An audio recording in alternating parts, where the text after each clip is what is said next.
Hello, welcome back. ધોરણ 11 માં તમારું સ્વાગત છે. મેથ્સની ચેનલ છે અને આ ચેપ્ટર જે ચાલી રહ્યું છે ચેપ્ટર છે ક્રમચય સંચય. બરોબર છે. આપણે આ ચેનલની અંદર જેડબલ મેથ્સ, એડવાન્સ, એનસીઈઆરટી દરેકનો સિલેબસ આપણે અહીંયા કવર કરવાના છીએ. તો જેણે આ ચેનલ સબસ્ક્રાઇબ ના કરી હોય પ્લીઝ મહેરબાની કરીને ચેનલ સબસ્ક્રાઇબ કરી દે અને મારા બધા વિડીયો જોવે. ટોટલી ફ્રી ઓફ કોસ્ટ છે અને તમને જે પણ ડાઉટ હોય એ ડાઉટ તમે મને નીચે કમેન્ટ બોક્સમાં પૂછી શકો છો. હું તમને એનો જવાબ આપીશ અને આપણે ખૂબ જ સરસ મજાનો સ્કોર જેડબલ મેથ્સ, એડવાન્સ અને બોર્ડ લેવલમાં કરવાનો છે. બરાબર છે. તો આજે આપણે જે ટોપિક ચાલુ કરવાના છીએ ક્રમચય સંચયમાં એ ખૂબ જ અગત્યનો ટોપિક છે જેડબલ મેથ્સ અને એડવાન્સ માટેનો. એ ટોપિક શું છે? તે ટોપિકમાં એવું છે ભાઈઓ કે કેટલી રેખાઓ મળી શકે. ધારો કે આપણને કોઈ સમતલમાં બિંદુઓની સંખ્યા આપી છે તો તમામ બિંદુઓમાંથી કેટલી રેખાઓ પસાર થાય, એ તમામ બિંદુઓમાંથી કેટલા ત્રિકોણ બને, એ બધી વાતો જે છે ખૂબ જ અગત્યનો ટોપિક છે, ખૂબ જ ઈઝી છે. બરોબર છે. એમાં કોઈ ટેન્શન લેવાની વાત નથી. તો એ ટોપિકો વિશે આપણે આજે વાત કરવા જઈ રહ્યા છીએ. તો સૌથી પહેલા ખૂબ જ અગત્યની વાત જે છે કે તમને પહેલા ખબર હોવી જોઈએ કોઈ એક નિશ્ચિત કે આ રેખા છે, આ નિશ્ચિત રેખા કરવા માટે ડિસાઈડ કરવા માટે કે આ રેખા નિશ્ચિત થઈ ગઈ, એ ડિસાઈડ કરવું હોય તો ઓછામાં ઓછા કેટલા બિંદુ જોઈએ? તો ઓછામાં ઓછા 2 બિંદુ જોઈએ. કોઈ પણ રેખાને નિશ્ચિત કરવું હોય તો ઓછામાં ઓછા 2 બિંદુ જોઈએ. અને કોઈ પણ ત્રિકોણને નિશ્ચિત કરવો હોય તો ત્રિકોણ તો આપણને ખબર જ છે કેટલા શિરોબિંદુ હોય. ત્રિકોણના 3 શિરોબિંદુ હોય. તો ત્રિકોણ નિશ્ચિત કરવા માટે ભાઈ કેટલા? તો કે 3 શિરોબિંદુ જોઈએ. હવે ધારો કે તમને હું એક એક્ઝામ્પલ તરીકે આપું કે ભાઈ એક બિંદુ અહીંયા છે, એક બિંદુ અહીંયા છે, તો આ 2 બિંદુમાંથી કેટલી રેખા પસાર થાય? આ બંને બિંદુમાંથી પસાર થતી હોય એવી કેટલી રેખા છે? તો ઓબ્વિયસલી એક અને માત્ર એક જ રેખા હોય. આ બંને બિંદુમાંથી પસાર થતી એક અને માત્ર એક જ રેખા હોય. આનાથી વધારે કોઈ રેખા પોસિબલ નથી. એક જ રેખા હોય. બરોબર છે. પણ જો હું એમ કહું કે 3 બિંદુ છે, 3 બિંદુ છે, તો એ 3 બિંદુમાંથી કેટલી રેખાઓ પસાર થાય? તો એક રેખા આ પસાર થઈ, એક રેખા આ પસાર થઈ, જો, અને એક રેખા આ પસાર થઈ. રાઈટ? તો આપણે 3 રેખાઓ મળી. તો એવી રીતે ઘણા બધા બિંદુ હોઈ શકે. ધારો કે 3 બિંદુ આવી રીતે છે, 1 2 3, 3 બિંદુ આવી રીતે છે. તો હવે આ 3 બિંદુમાંથી કેટલી રેખાઓ પસાર થાય? Oh my God. તો આ 3 બિંદુમાંથી એક અને માત્ર એક જ રેખા પસાર થશે. જો આ 3 બિંદુ હતા તો એ 3 બિંદુમાંથી 3 રેખા પસાર થઈ. પણ આ 3 બિંદુ આવ્યા તો એ 3 બિંદુમાંથી એક જ રેખા પસાર થઈ. અને આ બંને કેસની અંદર તમે ઓબ્ઝર્વ કરી શકો છો કે આમાં જે 3 બિંદુ હતા એ 3 બિંદુ સમરેખ નતા. આમાં 3 બિંદુ સમરેખ હતા. એનો મતલબ શું થયો? તો એનો મતલબ એવો થયો, મારા પ્યારા વિદ્યાર્થી ભાઈ બહેનો, તમને ખાનગીમાં કહું છું, જાહેરમાં કોઈને કહેતા નહીં, કે જ્યારે પણ તમને સમતલમાં બિંદુઓની સંખ્યા તમને આપેલી હોય તો એ બિંદુઓની સંખ્યામાં તમારે એ જોવાનું કે કેટલા બિંદુ સમરેખ છે. એ પણ તમને એક્ઝામ્પલમાં આપેલું હશે. તો એ જેટલા બિંદુ સમરેખ હોય એ એટલા તમામ સમરેખ બિંદુમાંથી એ સમરેખમાંથી એક અને માત્ર એક જ રેખા પસાર થાય. હું એમ કહું કે ધારો કે 4 બિંદુ છે, 1 2 3 4, આવી રીતે 4 બિંદુ છે, તો આ 4 બિંદુમાંથી કેટલી રેખા પસાર થશે? તો જો, એક તો આ રેખા પસાર થશે, એક આ રેખા પસાર થશે, એક આ રેખા પસાર થશે. પણ આ 3 બિંદુમાંથી તો એક જ રેખા પસાર થશે કે વધારે થાય, કેમ કે 3 સમરેખ છે. તો જેટલા સમરેખ બિંદુઓ હોય ને એટલા સમરેખ બિંદુઓમાંથી એક અને માત્ર એક જ રેખા પસાર થાય. તો કેટલી રેખા મળી આપણને? 1 2 3 4. આપણને જે 4 બિંદુ હતા એ 4 બિંદુમાંથી આપણને 1 2 3 4 રેખા મળી. પણ જો 4 બિંદુમાંથી કોઈ સમરેખ ના હોત, 3 બિંદુ આવી ગયો હોત, 1 2 3 4, જો કોઈ પણ 3 બિંદુ સમરેખ નથી, કોઈ પણ 3 બિંદુ સમરેખ નથી. તો હવે આમાંથી કેટલી રેખા પસાર થાય? તો જો, એક રેખા, 2 3 4 5 6 રેખા પસાર થઈ. જો આમાં કોઈ પણ 3 બિંદુ સમરેખ નતા તો 6 રેખા પસાર થઈ. આમાં 3 બિંદુ સમરેખ હતા તો એમાંથી 4 રેખા પસાર થઈ. આનો મતલબ શું થયો? તો કે આ પણ 4 બિંદુ હતા, આ પણ 4 બિંદુ હતા, પણ આ 4 બિંદુમાંથી 4 રેખા પસાર થઈ અને આ 4 બિંદુમાંથી 6 રેખા પસાર થઈ. એટલે જ્યારે પણ આ ટાઈપના દાખલા આવે ને ત્યારે તમારે શું કરવાનું છે? તો દાખલામાં રકમમાં શોધવાનું કે કેટલા બિંદુઓ સમરેખ છે. બરોબર છે. તો હવે આનું આપણે ઇક્વેશન બનાવવું હોય તો એ આપણે ઇક્વેશન કેવી રીતે બનાવી શકીએ? તો એ ખૂબ જ ઈઝી છે, ખૂબ જ ઈઝી છે. ધારો કે હું એમ કહું કે m બિંદુ આપ્યા છે, m 5 બિંદુ આપે, ધારો કે 5 બિંદુ આપે છે, 1 2 3 4 અને 5, અને આ 5 બિંદુમાંથી કોઈ પણ 3 બિંદુ સમરેખ નથી, સમરેખ છે જ નહીં.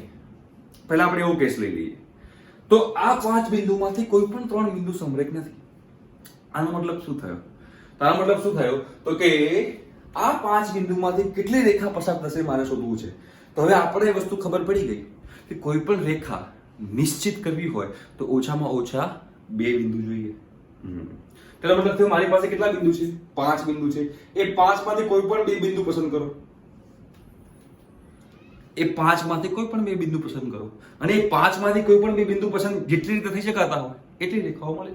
કેમ કે આપણે એક રેખા નિશ્ચિત કરવા માટે 2 બિંદુ જોઈએ.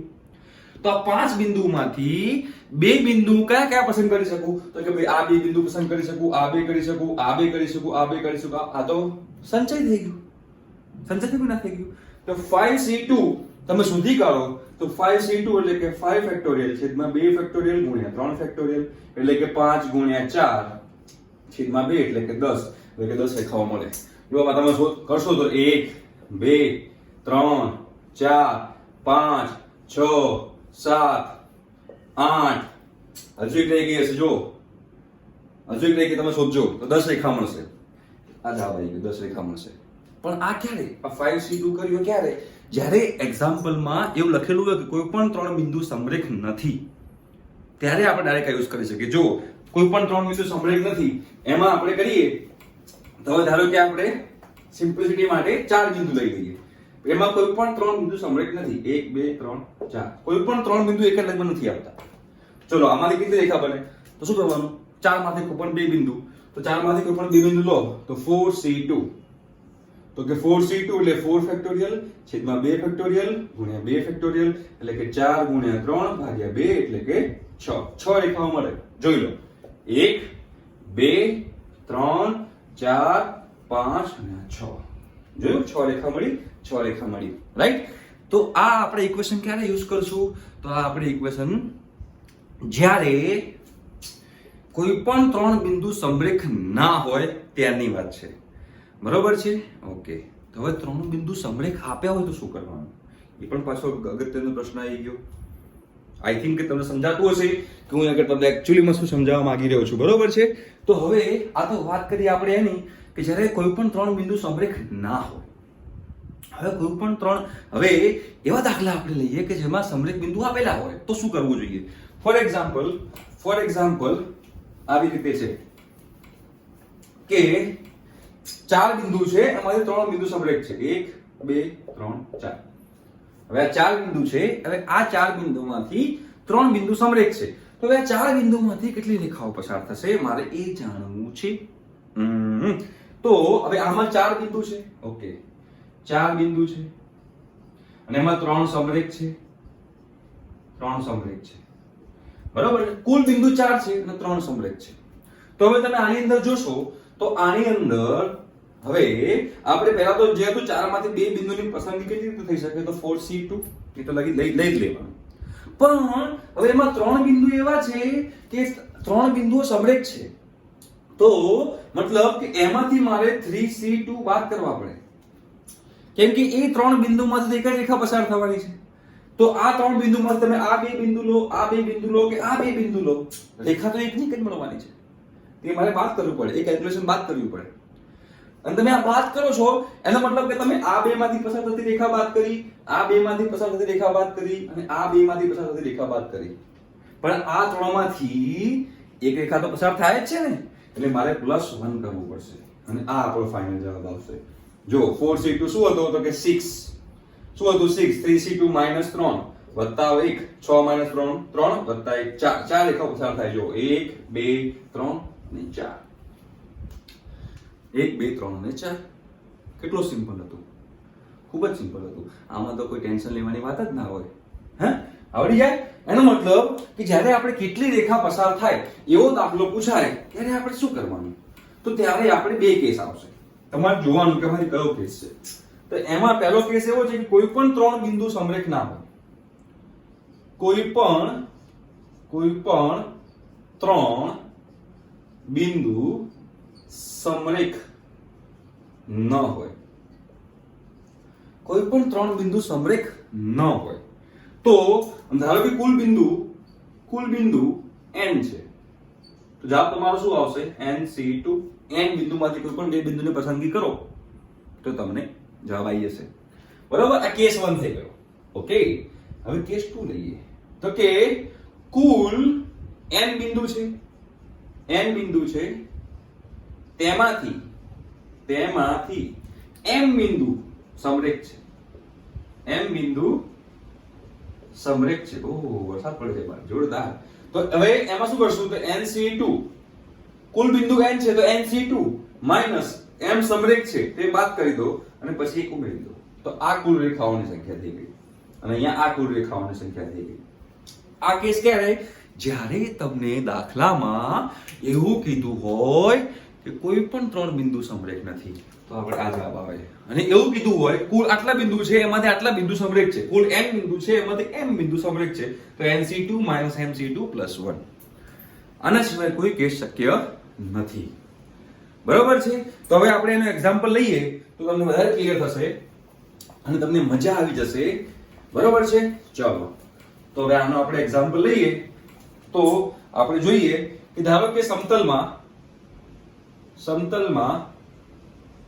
કુલ બિંદુ 15 છે,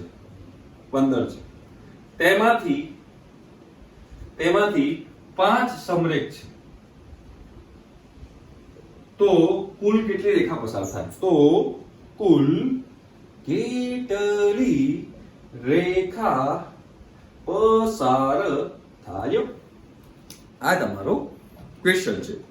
તો કુલ બિંદુ 15 છે, તો ભાઈ 15C2, એમાંથી જે સમરેખ છે બાદ કરી નાખો 5C2 અને એમાં વત્તા 1 ઉમેરી દો. આ તમારો જવાબ. પતી ગયું. કેટલો સિમ્પલ. બરોબર છે? 15C2 - 5C2 +1 આ તમારો જવાબ થઈ જશે. બરોબર છે? ચાલો, તો હવે તમને ખબર પડી ગઈ હશે કે સમરેખ બિંદુ હોય તો શું કરવું, સમરેખ બિંદુ ના હોય તો શું કરવું. બરોબર છે? ચલો, તો આપણે જોઈ લીધું કે રેખાઓની સંખ્યા શોધવી હોય તો કેવી રીતે શોધી શકાય. હવે એવી જ રીતે જો આપણે ત્રિકોણની સંખ્યા શોધવી હોય, પહેલા આપણે જે ટોપિક લીધો એમાં આપણે રેખાઓની સંખ્યા શોધી. હવે જે આપણે ટોપિક લેવા જઈ રહ્યા છીએ એમાં ત્રિકોણની સંખ્યા કેટલી છે એ મારે શોધવું છે. બરોબર છે? ચાલો, તો કે ભાઈ હવે ત્રિકોણની સંખ્યા એ આપણે જોઈ લઈએ. ત્રિકોણની સંખ્યા કેટલી થાય આપેલા બિંદુમાંથી? ત્રિકોણની સંખ્યા કેટલી થાય એ આપણો હવે ટોપિક છે.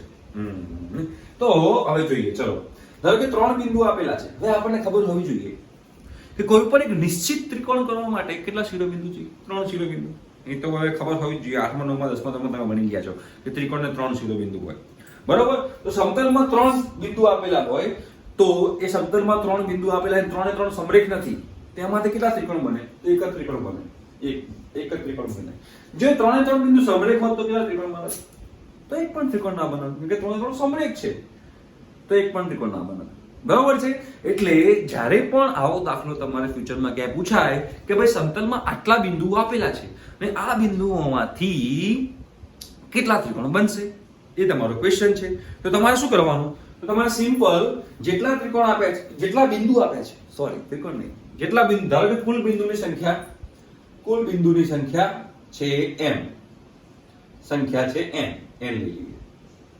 બરાબર? અને તેમાંથી સમરેખ બિંદુની સંખ્યા છે m. કેટલી છે ભાઈ? m છે. બરાબર? તો હવે આ કુલ બિંદુમાંથી કેટલા ત્રિકોણ બનશે? તો ભાઈ આ કુલ બિંદુમાંથી તમે કોઈ પણ 3 શિરોબિંદુ લો, પણ જે સમરેખ છે તમારે બાદ કરવા પડશે ને, કે સમરેખમાંથી કોઈ ત્રિકોણ બનશે નહીં. તો કુલ બિંદુ C3 - સમરેખ બિંદુ C3, પતી ગયું. આટલા ત્રિકોણ બનશે. ક્લિયર થઈ ગયું.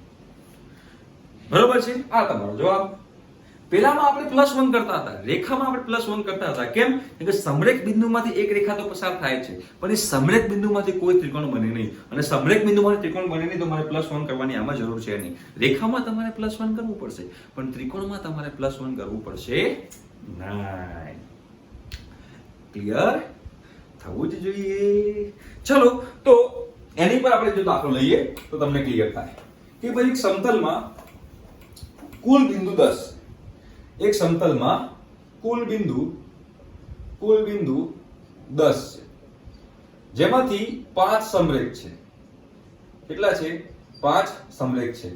તો ભાઈ કેટલા ત્રિકોણ બનશે? આ કુલ 10 બિંદુમાંથી કેટલા ત્રિકોણ બનશે? તો કુલ બિંદુ C3 10 C3 માઈનસ સમરેખ C3 પતી ગયો જવાબ. 10 C3 માઈનસ 5 C3. આ તમારો જવાબ થઈ ગયો. તો આઈ થિંક કે હવે તમને ક્લિયર થઈ ગયું. શું? તો કે ભાઈ આપેલા સમતલમાં જેટલા બિંદુ છે એ બિંદુમાંથી રેખાઓ કેટલી બનશે અને ત્રિકોણ કેટલા બનશે એ તમને હવે ક્લિયર થઈ જવું જોઈએ. બરોબર છે?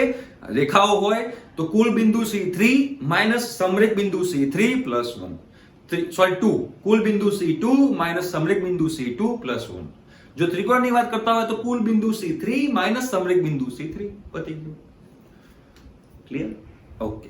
હવે બીજો અગત્યનો મુદ્દો છે કે રેખાઓ અને વર્તુળ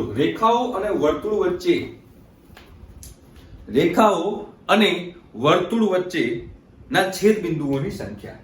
આવું પણ પૂછાય. રેખાઓ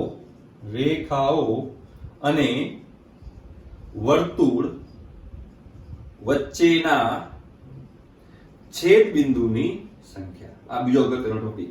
છેદ બિંદુની આમાંથી પણ ક્વેશ્ચન પૂછાતા હોય છે. રેખાઓ અને વર્તુળ વચ્ચેના છેદ બિંદુઓની સંખ્યા.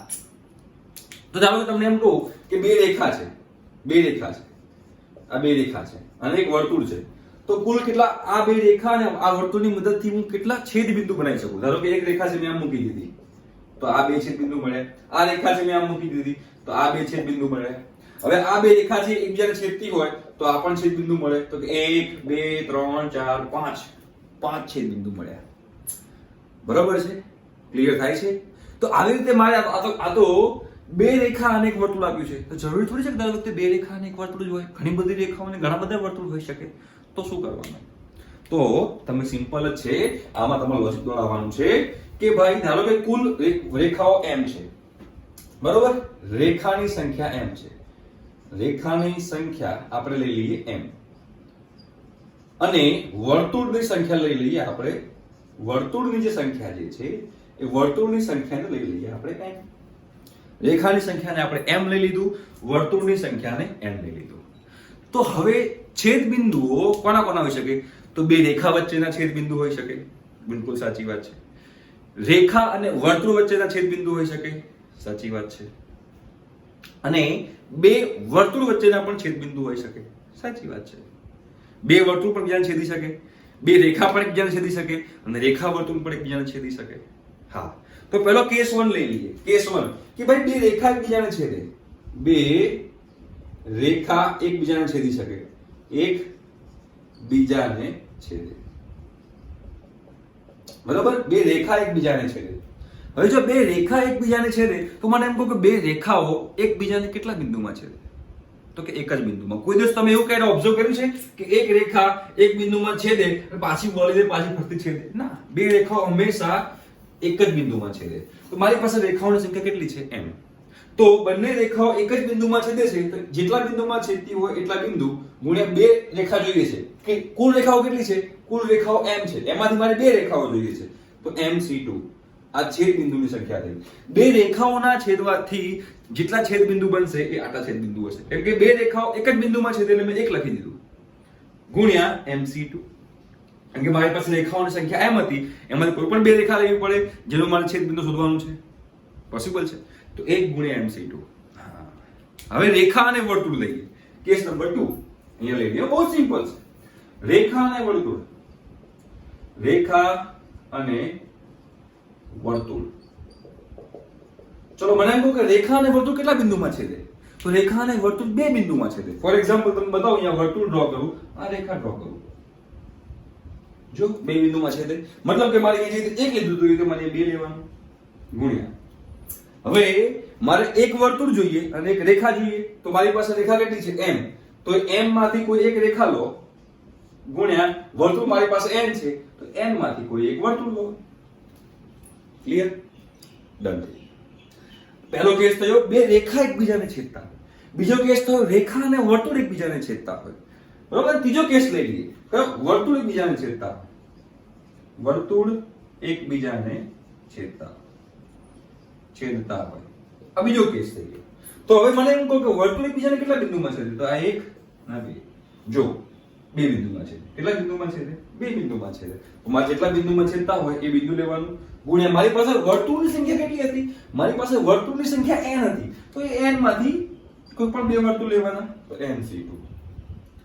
આ કોની સંખ્યા થઈ? બે રેખાઓના છેદવાથી બનતા છેદબિંદુની સંખ્યા થઈ. આ રેખા અને વર્તુળના છેદવાથી બનતા છેદબિંદુની સંખ્યા થઈ અને આ બે વર્તુળના છેદવાથી મળતા છેદબિંદુઓની સંખ્યા થઈ. અને આ બધાનો સરવાળો કરો એટલે તમને કુલ છેદબિંદુની સંખ્યા મળે. એટલે કે આ MC2 વત્તા 2 ગુણ્યા MC1 into NC1 વત્તા 2 ગુણ્યા NC2. આ તમારો જવાબ થઈ ગયો. બરાબર? રેખા અને વર્તુળની મદદથી કુલ કેટલા છેદબિંદુઓ મળે? તો કે ભાઈ આટલા છેદબિંદુઓ મળે. જે m શું છે? તો m જે છે રેખાઓની સંખ્યા છે અને n શું છે? n છે વર્તુળોની સંખ્યા છે. બરોબર છે? આઈ થિંક કે તમને આ ટોપિક ક્લિયર થઈ જવો જોઈએ. આમાં તમને કે ગોખવાની જરૂર છે જ નહીં. સિમ્પલ જ છે, સમજીને કરવાનું છે. ક્રમચય સંચય આખું સમજીને કરવાનું છે. આમાં કોઈ તમારે ગોખવાની જરૂર નથી. બરોબર છે? MC2 plus 2 into MC1 into NC1 વત્તા 2 into NC2 તમે જાતે બનાવી શકો છો. બરોબર? તો આઈ થિંક કે તમને આ ટોપિક પણ હવે અહીંયા આગળ ક્લિયર થઈ ગયો હશે. રેખાઓ અને વર્તુળ વચ્ચેના છેદબિંદુઓની સંખ્યા. બરોબર છે? ઓકે, ચલો. તો હવે આ ટોપિક જે આપણે શીખ્યા એના પરથી તમને હવે દાખલા કરતા આવડવા જોઈએ. ફોર એક્ઝામ્પલ લઈ લઈએ આપણે કે ભાઈ 5 રેખાઓ છે, 5 રેખાઓ છે અને 4 વર્તુળ છે. તો કુલ કેટલા છેદબિંદુ મળે? ફોર એક્ઝામ્પલ લઈ લઈએ શું છે કે ભાઈ 5 રેખા છે, 5 રેખાઓ છે અને 4 વર્તુળ છે. તો આપણને કેટલા છેદબિંદુ મળે? તો કેસ 1 2 રેખાઓ વચ્ચે. તો 2 રેખાઓ વચ્ચે આપણને એક જ છેદબિંદુ મળે અને 5 રેખાઓ છે તો 5 માંથી કોઈ પણ 2 રેખા લઈ લો. કેસ 2 રેખા અને વર્તુળ. તો રેખા અને વર્તુળના 2 છેદબિંદુ મળે. તો 5 માંથી એક રેખા લો અને 4 માંથી એક વર્તુળ લો. કેસ 2 થઈ ગયો. અને કેસ 3 બે વર્તુળનું છેદબિંદુ. તો બે વર્તુળમાંથી છેદબિંદુ કેટલા બને? 2 અને કુલ વર્તુળ 4 છે તો 4 માંથી મારે 2 વર્તુળ લેવા પડે. તો 4c2 અને આ બધાનો જવાબ એટલે કે શું થશે? તો કે ભાઈ 5c2 વત્તા 2 ગુણ્યા 5c1 4c1 વત્તા 2 ગુણ્યા 4c2. આ તમારો જવાબ થઈ ગયો. હવે કેલ્ક્યુલેશન કરતા તો આવડશે જ તમને. બરોબર છે? મારી જવાબદારી છે કે તમને કેવી રીતે ઇક્વેશન બન્યું એ શીખવાડવાની. બરોબર? હવે કેલ્ક્યુલેશન તમે કરી શકશો. આજનું લેક્ચર આપણે આટલું રાખીએ છીએ. હજુ આમાં ડિટેલમાં હજુ બીજા ઘણા બધા દાખલા છે. ધારો કે બહુકોણ છે, બહુકોણ છે તેમાં કેટલી બાજુ હોય, કેટલા વિકર્ણો હોય, એ બધી વસ્તુ આપણે અહીંયા આગળ શીખી લઈશું. ટોપ મજા આવી જશે. બરોબર છે? પછી ધારો કે 5 સમાંતર રેખાઓ ઊભી છે અને 5 સમાંતર રેખાઓ આડી છે, તેમાંથી કેટલા ચતુષ્કોણ બને, કેટલા લંબચોરસ બને, કેટલા ચોરસ બને. ઓહો, ઘણી બધી વાતો છે ક્રમચય સંચયમાં અને બધું ઈઝી છે. તમે સમજશો તો બધું જ આવડશે. બરોબર છે? તો આઈ થિંક કે તમને લેક્ચર મારું ગમ્યું હશે. ગમ્યું હોય તો સબસ્ક્રાઇબ કરવાનું ભૂલતા નહીં, તમારા ફ્રેન્ડને કહેવાનું ભૂલતા નહીં અને કોઈ પણ ડાઉટ હોય તો શું કરવાનું? કમેન્ટ બોક્સમાં મને પૂછી લેવાનું. હું તમને એમના જવાબો આપી દઈશ. મળીશું હવે નેક્સ્ટ લેક્ચરમાં. બાય.